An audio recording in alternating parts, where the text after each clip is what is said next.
కరీంనగర్ నుండి శబరిమల 24వ మహాపాదయాత్ర గడప నాగరాజు గురుస్వామి ఆధ్వర్యంలో శబరిమలకి పాదయాత్రగా వెళ్లారు. 140 మంది భక్తులు పాదయాత్ర చేశారు.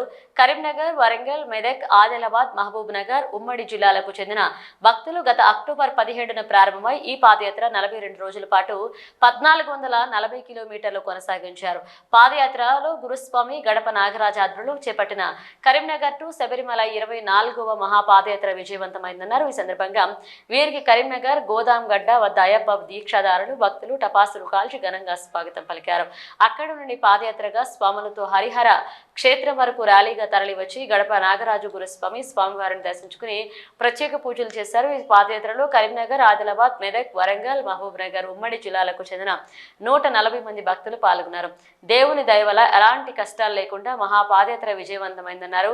మహాపాదయాత్ర గురుస్వామి గడప నాగరాజు తెలంగాణలో ఇప్పటి వరకు 24 సార్లు శబరిమలకు మహాపాదయాత్ర చేసిన వారు లేరని, హరిహర సుతుడు దయ వల్లే తనకు ఇది సాధ్యపడిందన్నారు. ఈ పాదయాత్రలో మహాపాదయాత్ర గురుస్వామి గడప నాగరాజుతో పాటు డి సంపత్ గురుస్వామి, లడ్డు గురుస్వామి, నరేష్ గురుస్వామి, సుమన్ గురుస్వామి, శివయ్య గురుస్వామి, పూర్ణ గురుస్వామి, దిలీప్ గురుస్వామి, రాము గురుస్వామి, ఫణీంద్ర గురుస్వామి, గురవయ్య గురుస్వామి పాల్గొన్నారు.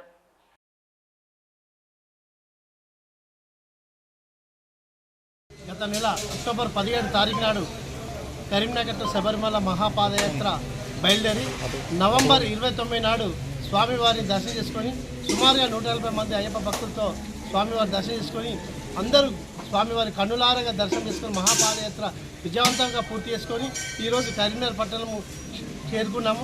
ఇక్కడ కరీంనగర్ పట్టణం హరిహర క్షేత్ర అయ్యప్ప స్వామి దేవాలయం వారి భక్తులందరూ కలిసి మాకు ఘనంగా స్వాగతం పలిచి వారి టెంపుల్ అయ్యవారి ఆశీర్వాదాలు అందరికి ఇచ్చేసి మాకు పాదయాత్ర సహకరించిన అన్నదాతలకు, అల్పదాతలకు, మరి ఇతర అందరి దాతలకు మా క్షేమం కోరి మా యోగక్షేమాలు చేసి మా ప్రతి ఒక్కరికి కూడా మేము అందరికీ అయ్యప్ప అనుగ్రహం ఉండాలని మనస్ఫూర్తిగా కోరుతున్నాం. స్వామి